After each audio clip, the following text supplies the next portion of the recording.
안녕하십니까. 이번 시간에 라마르크의 기린을 발표하게 된 2학년 4반 11번 서리아라고 합니다.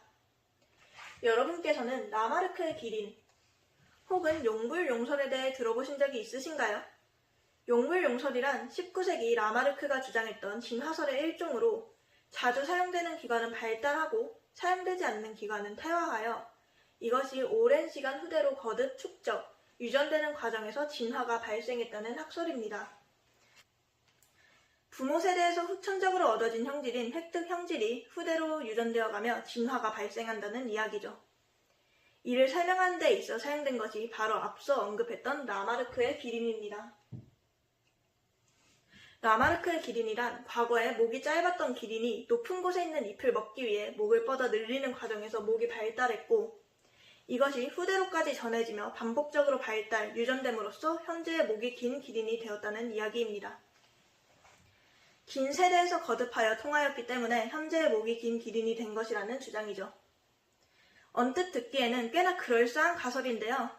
실제로 현재의 진화학자들 또한 이 가설이 진실이었다면 진화라는 분야를 공부하는 데 훨씬 편했을 것이다 라고들 이야기합니다. 하지만 안타깝게도 이 가설이 옳지 않다는 것은 현재 우리는 모두 알고 있는 사실입니다. 후천적으로 얻어진 형질은 유전되지 않기 때문이죠.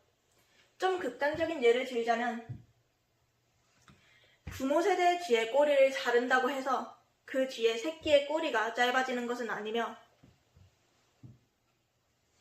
과거부터 목에 고리를 끼워 목을 늘리는 풍습이 있었던 부족에서 태어날 때부터 목이 긴 아이가 태어나는 것은 아니었다는 것으로 예를 들 수 있습니다. 결과적으로 기린이 노력을 해서 목이 길어진 것이 아닌 그저 짧은 기린이 다 굶어 죽은 것일 뿐이라는 자연 선택의 원리를 우리는 이제 알고 있습니다. 부모 세대에서 얻은 형질은 자식에게 유전적으로 전해지지 않는다. 라는 사실은 이제는 너무나도 당연한 이야기가 되었습니다. 자식에게 전해질 만한 유전자 단위에서의 변화가 아니었기 때문이죠. 하지만 과학이 비약적으로 발달하고 있는 현대에 이르러 이 관점이 재조명되고 있는데요.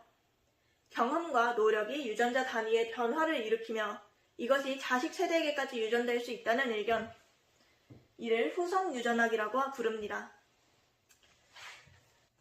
우리의 몸과 유전적인 특성은 부모님에게 물려받은 유전자의 형질 발현을 통해 이루어지게 됩니다. 이러한 유전자의 발현을 조절하는 것에는 여러 가지가 있지만 지금부터 다룰 것은 화학적인 변형에 해당하는 DNA 메틸화라는 현상입니다.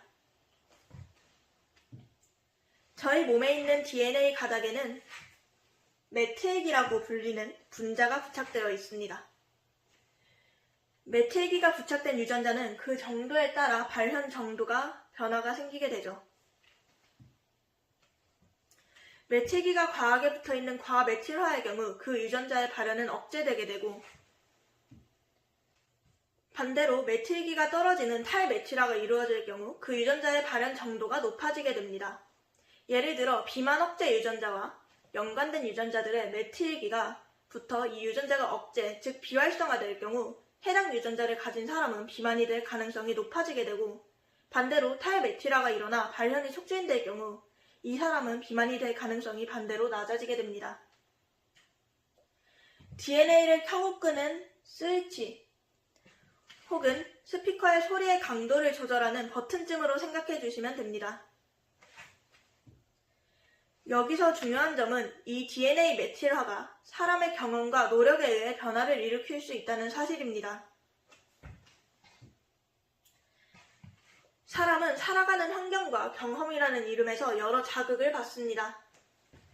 식사, 대기 환경, 학업, 스트레스, 운동 등등.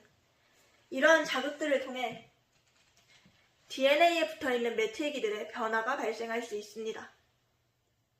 이에 대한 대표적인 예시로는 일란성 쌍둥이를 예로 들 수 있는데요. 유전적 조건이 완전히 동일한 쌍둥이이지만 이들은 나이를 먹어가면서 서로 다른 건강, 성격, 지능, 노화 정도, 신진대사 등에서 차이를 가지며 이는 환경이 분리되는 성인일 때 더 두드러지게 나타난다는 연구 결과가 있습니다. 환경과 노력의 차이가 이들의 차이를 만든 것이라고 볼 수 있죠. 또한 전쟁 당시 기근으로 인해 영양결핍을 겪었던 산모의 뱃속에서 영양결핍을 겪은 태아들의 경우에도 인슐린의 대사를 조절하는 유전자가 비정상적으로 메틸화가 되어 이 태아들은 지방을 축적하는 비만과 당뇨에 걸리게 될 가능성이 높아졌다는 사실을 확인할 수 있었습니다. 영양결핍이라는 경험으로 인해 이러한 변화가 발생하게 된 것이죠. 정리하자면 어떤 유전자가 발현되고 억제되는 것에는 경험과 노력, 그리고 그것이 행해지는 환경에 의해 변화될 수 있다는 사실입니다.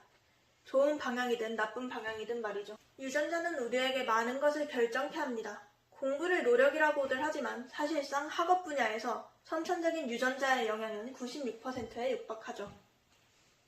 스포츠와 같은 다른 분야들에서도 50%를 넘는 수치에서 유전자의 영향을 받습니다. 그럼에도 불구하고 우리는 노력을 통해 성공한 사람들의 사례를 꾸준히 접할 수 있습니다. 노력이 재능을 넘을 수는 없다고들 말하지만 노력으로 재능을 바꾼 것입니다.